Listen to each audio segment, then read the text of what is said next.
Welcome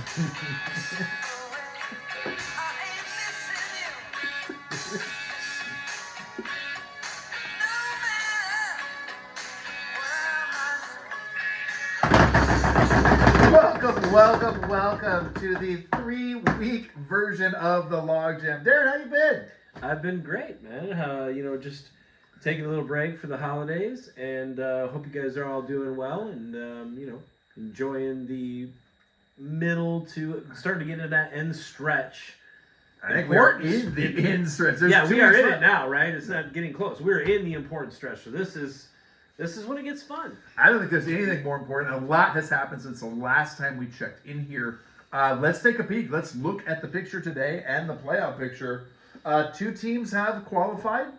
That turns out it is the Avalon Avengers. And Let's go! Let's go! Playoffs!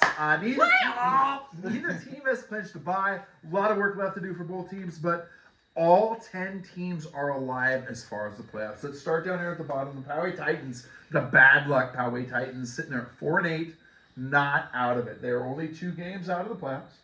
There are a number of scenarios. Of course, they have to win both games, but there are 2, 3, maybe 4 scenarios in which the teams above him lose. There are only a couple of teams that get to 7 wins, and there are ties at 6 and 8, and the Poway Titans get it. In most of those scenarios that you're talking about, possibilities to forward, they're all based around the fact that the Poway Titans have scored so many points this year, and that's going to hopefully be what pulls him out of this ridiculousness. It is, and there's some scheduling things in his favor as far as who plays who. The teams ahead of him kind of match up a little bit. The 2 teams right above him, Sin and Young and Fuse, are in a slightly better position by record because they're 5 and 7. Yep. But again, they are 100 points behind the teams they are chasing. So they almost have to win 2 games and need help as well. So they're going to have to be in a position where they get to 7 wins and other teams do not get there because ties are going to be trouble for them. You said it well when you said they're in the better position. But I don't know, it's a coin flip there. If you rather, as we go into these last 2 weeks, would you rather have the point total, like they can't catch me with 120 points, and all I got to do is control, or be like, I think you're right. I think, I don't know if they're in the better position. I think I'd take the wins, I guess, because at least if you control your own destiny, I guess, in that sense. Unfortunately, all 3 of these teams, while it's good on the schedule, they face the teams on the top end of that schedule next week. So technically maybe tougher games for them. I think of the current crop of teams not in the playoffs, the Fury, obviously they're in the best position. They have more points than a couple of the teams ahead of them, the teams around them, so they do hold a lot of tiebreaker advantages for being a little bit behind there. The Scoregasms are an interesting team. The Scoregasms have all the outcomes available. They could win 2 games, and by virtue of tiebreaker, actually get the #1 seed and high points this week. They're in their driver's seat, so to speak, of that. But they can also lose 2 games and have enough teams get to 7 wins that their 6 and 8 does not tie them for 6th place, and they are out of the playoffs without winning. So same thing goes for the teams around them with Merci there and Zorros, but those teams don't hold as big of a tiebreaker advantage. So there are scenarios on both sides where they can't get there. I think the 2 important games that we're looking at next week, of course, those Scoregasms playing Merci Beaucoup and the Fury playing the Zorros in the middle of the pack. The middle of the pack is playing, like all those scenarios you laid out can happen. But the middle of the pack is playing the middle of the pack, and that's, I think, what's most exciting about this week is like let them play. Don't throw the flag. Let's figure it out right now. Let's bare knuckles figure it out right now. So and we went through. Great week. A couple of great scenarios. My favorite of which, the Scoregasms lose to Merci and beat the Avengers. Merci, of course, beats the Scoregasms and loses to Young and Fuse. Zorros lose to Fury and beat Daddy, and then the 3 teams below them all win both their games, and all 6 of those teams could end up at 7 and 7. That's the most interesting scenario for me as an X by my name, just knowing that like the 2 of us again are in the playoffs. knowing that it's like this is the most fun, interesting thing for me to watch. Really, is exactly what you just said. The middle of the pack figured out. So. Conversely, one other scenario where there's 4 teams that get to 7 wins and above. The winner of that Merci game, obviously, at Scoregasms is the obvious choice to get to 7 and then all the rest of the 6 teams end up exactly at 6 and 8, a 6-way tie for that last playoff spot. Well, we can always hope, right? Yeah, man. So let's take a peek at how we got there. Let's go to last week's games. The game that we called the game of the week because it ended the latest. Daddy takes care of Fury 109-106. Yeah, and Daddy really relying here on a big win. A lot of help from Goff and Ross St. Brown. On the Fury side, yeah, they definitely take care of that. Daddy gets some Nico Collins and. Oh, my apologies. Yeah, that's all right. Ron Collins. Same game, other column.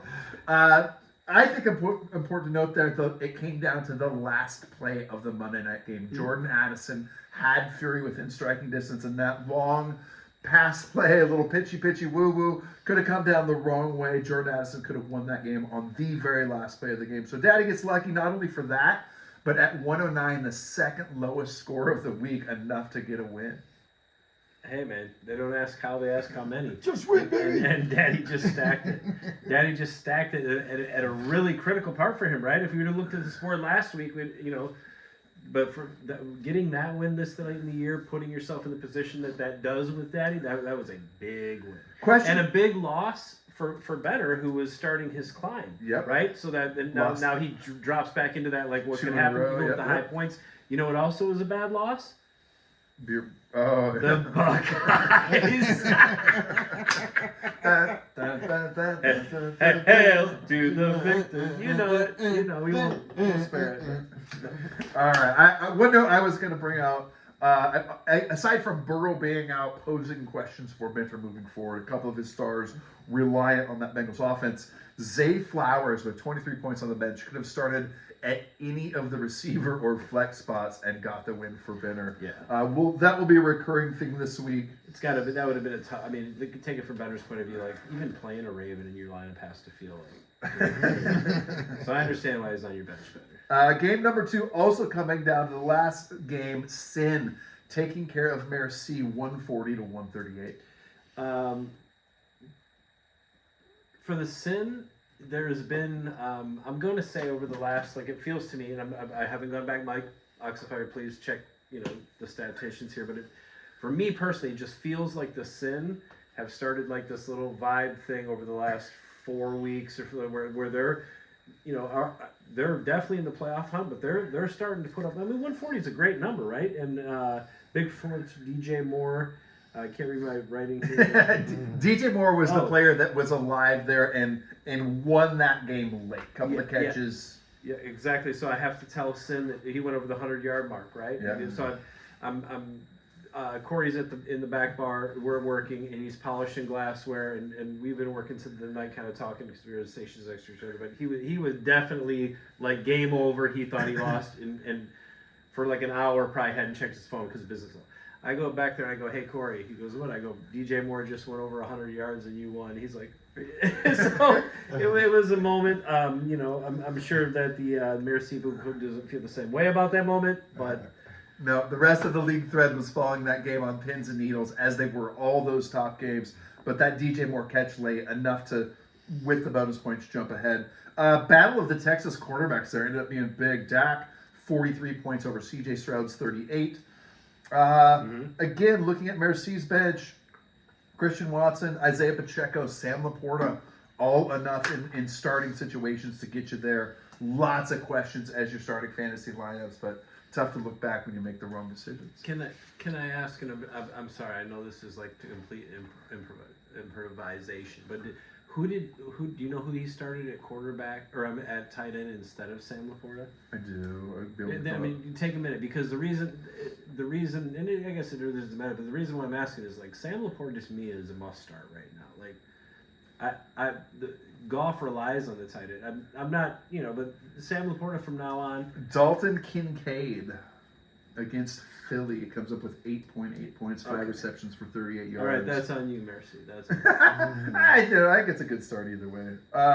Start Sam Laporta. He's going to be a top 4 tight end.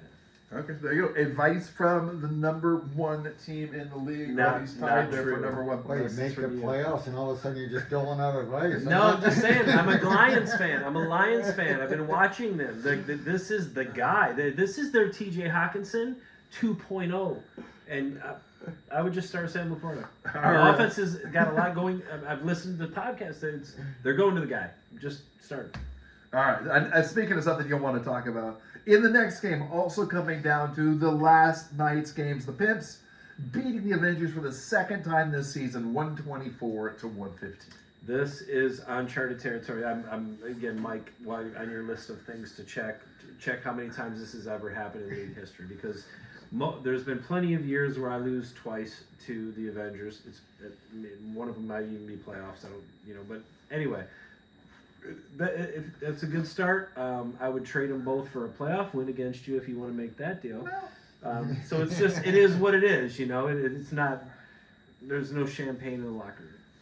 TJ Hawkinson needs 8 points, 7.5 points to overtake the Avengers. Yeah. Goes into the halftime locker room with 0 catches for 0 yards.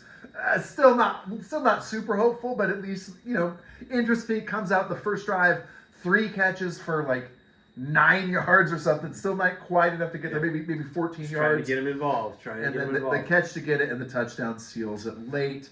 Trevor Lawrence leads the way there. Hawkinson also becomes your second leading scorer with 16. Kamara with 16. On the Avengers side, Josh Allen with 47, the only bright spot. 47-115, something like 40 to 41% of my points came from Josh Allen.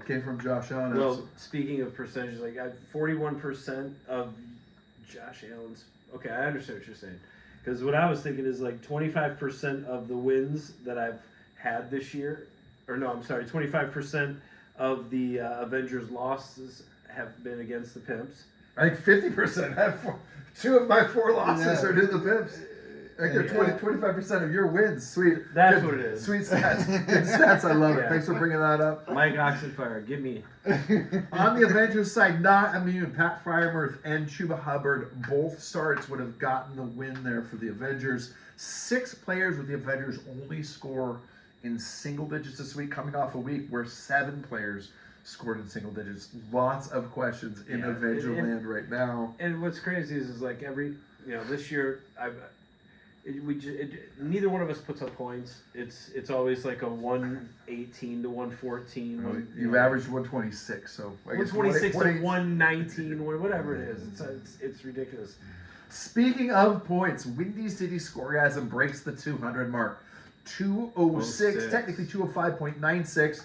They become the 4th team this season to score 200 points and the 13th episode in history of the league for a 200-point score. They take care of Young and Fused, 206 to 127.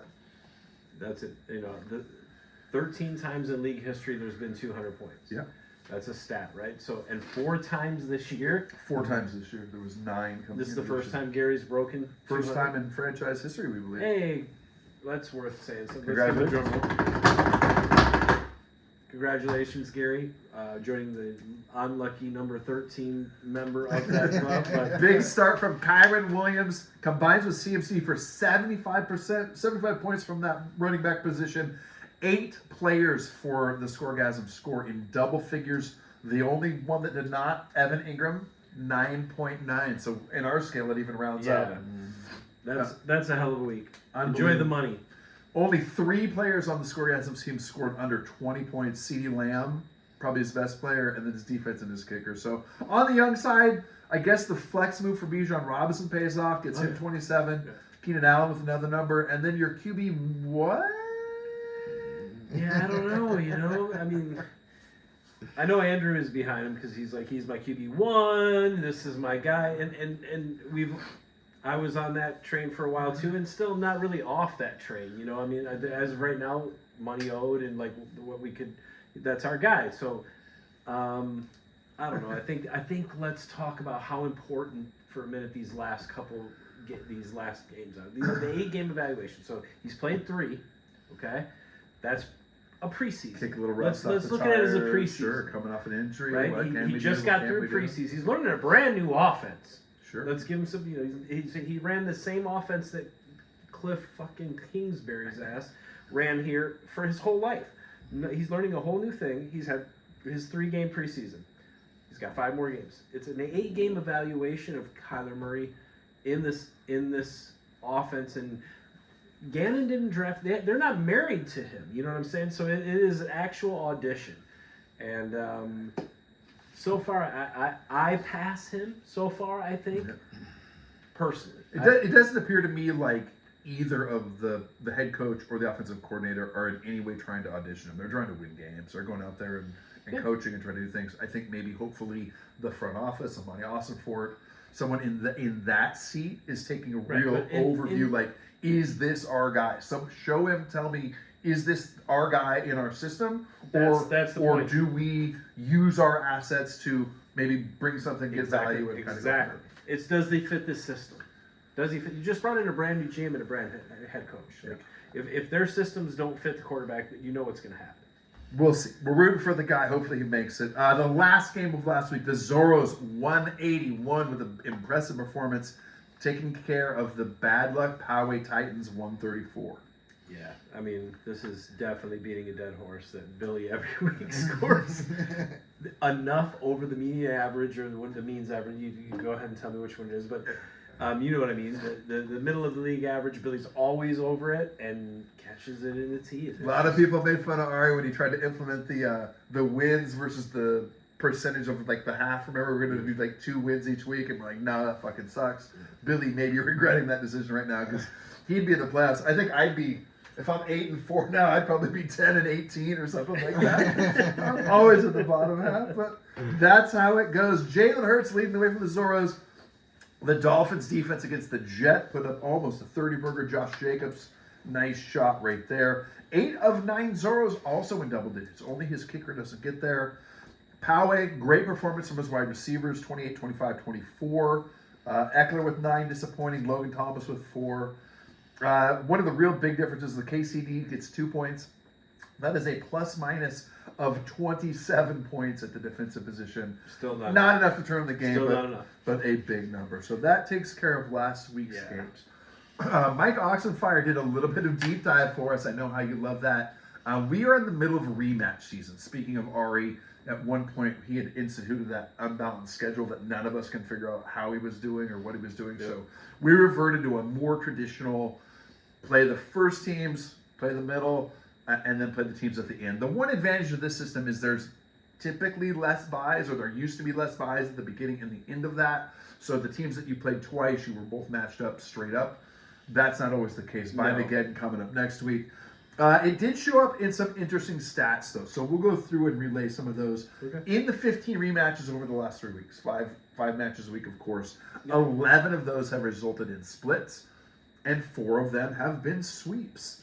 The teams of sweep, Who's Your Daddy, Windy City Scoregasms, Young and Fuse, and the Pimp all have won in sweeps over the Fury, the Sin, the Fury, and the Avengers, respectively. The Fury and their twice. They are. Who's Your Daddy? Double ender for the Fury. The highest in 2 matches. He's averaging 170.4 in those matches against the Fury. The second highest points scored in a rematch. Poway Titans, 169.7, like 0.7 points behind, only good enough for a split against the Zorros. The Pimps with the lowest number to win 2 games at 126.4, I think the lowest number in all those games, and ending up with 2 wins. The Sin with 107.4, the lowest average for 2 points there. Kind of recapping a little bit, in those rematch games so far, there are 4 teams that are 4-2. Daddy, Windy City Scoregasm, Young Confused Pimps, the teams that all got sweeps. Yep. There are 3-3-3 teams, Poway, Zorros, and Merci. 2 teams, the Avengers and the Sin, they're at 2-4. And then, as you heard, the Fury down there at 1-5 in rematches. 0-4 against the Forellis. 0-4 against the Forellis, and then maybe 0-3 against Michigan. Just piling on from the top row. Thank you, Mike Oxenfire. That was fantastic stuff. Let's take a peek at next week's games. The first one that we're going to go to, maybe the game of the week. The one that matters the most. Merci, 6-6, traveling to the Scoregasms, 6-6. As a note, the Scoregasms won the first matchup. They are favored in this one. Who do you like? I think Mercy's quarterback decision there is going to be huge next week. I think the Scoregasms end up coming out on top here. So are we picking against the spread? Whatever you want to do. Let's go straight up this. Okay, let's go straight. Then I'm definitely going to take the Scoregasms as far as their output, and I'll take the Scoregasms. I think I see a big week coming from DK Metcalf. I am all over Merci here. I think they're going to win that one, so I'm going to plant my flag there.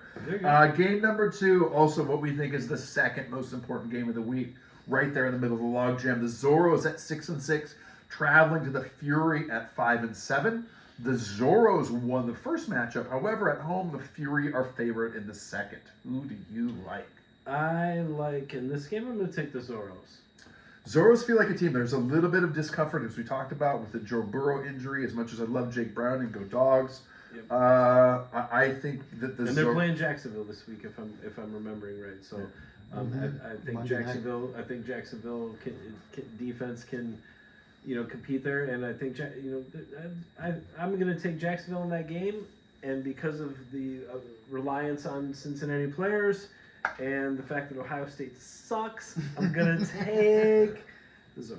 I think the Zorros probably puts the Zorros into the playoffs or puts them in a pretty good position, giving the Fury the loss there, knowing that one of the other teams is going to lose, would put them in great position, would make a good story for the Zorros, and with how many draft picks they were able to pick up at the trade deadline, and then maintain very much. They were a buyer and a seller. They did a fantastic job there. Agreed. Young GM of the year in that regard. Possibly. We'll see where we get to. Young and confused, 5-7, traveling to Who's Your Daddy. Who's Your Daddy taking care of Young the first time. They are favored at home. Who do you like in the Farrell Bowl rematch?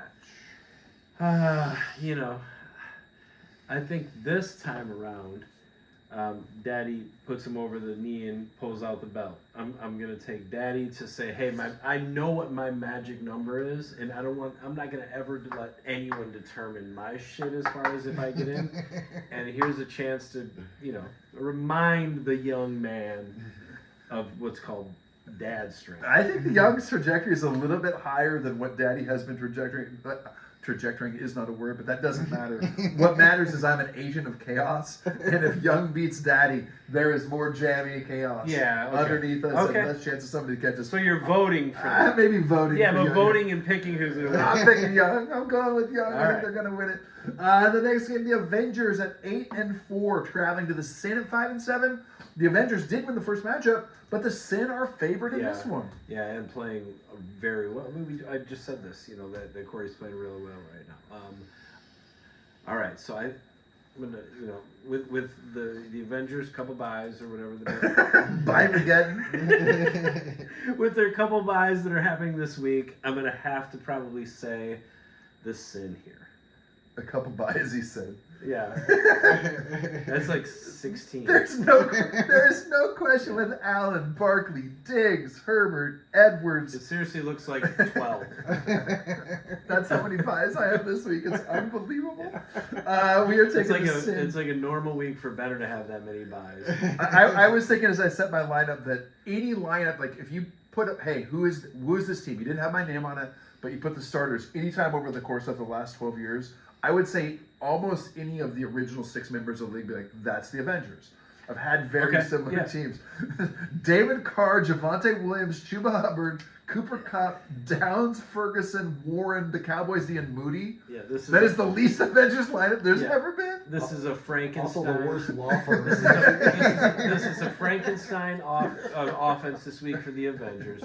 However, it's not got a chance. Chip and a share. You got to chip and share. Not only that, but how many times have you seen that type of thing happen where it, you know what I mean? Where it we're rooting for it, baby. We're rooting for it. We're rooting for it. But we're also picking the Sin. The next game, the Pimps 8-4, traveling to the Poway Titans 4-8. The Pimps won last time. The Poway Titans are favored.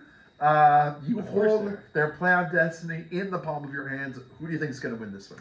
Well, traveling to Poway is never easy. That's for like sure. An hour and a half drive. It's like an hour and a half, 15 minutes with the way I drive, so it's stressful. You get there and it's like, bunch of toothless people, and it's all good. You don't stop for gas. But what I will say is that I will take Poway here. Not any jinx kind of thing. I honestly believe that Billy's, if he can score 125, he's going to be. I'll take Poway. I mean, it's not ridiculous. He's the second highest scoring team in the league. Again, as an agent of chaos, I am rooting for Poway. Absolutely, I would like to So we see. agree on that one. I would like to see as much jamminess down there in the bottom as humanly possible. So, guys, it's good to be back. It's good to have you, T. Thanks for coming out to do this one. It's good to be in the playoffs. Did we have a Mike Oxenfire? We checked once. I don't think there's anything there. Oh, look, we did get a quick Mike Oxenfire email. Comes from James Imberry. Nice. When is Darren gonna wear a Lions jersey? Yeah, you know, that is a good. I think I've wore like the grit hat and some maybe the grit shirt. And some Lions gear, a Lions jersey. I don't know, man. I don't think that's gonna happen anytime soon. I really don't. You know, I'm pretty much converted. So it's Cardinals from here. You know what I will? I'm gonna get a Barry Sanders throwback jersey. There you go. That's what I'll do. I'll get a Barry Sanders throwback jersey and I'll wear it on the show, James. I'll wear it on the show. I'll send you one. Maybe a Jason And a Hanson, hoodie. something classy. Good to see you guys. Thanks for tuning in. Sorry we weren't here the last couple of weeks. Not sorry. We Good were luck. here the last couple of He's weeks. not sorry. I'm Send a a little bit fucking sorry. email, dude. Like, get involved before there's all this complaining. You know what I mean? Just like, yeah, come on. It's da da da da da. Mike Oxenfire. Like, get involved. Love you guys.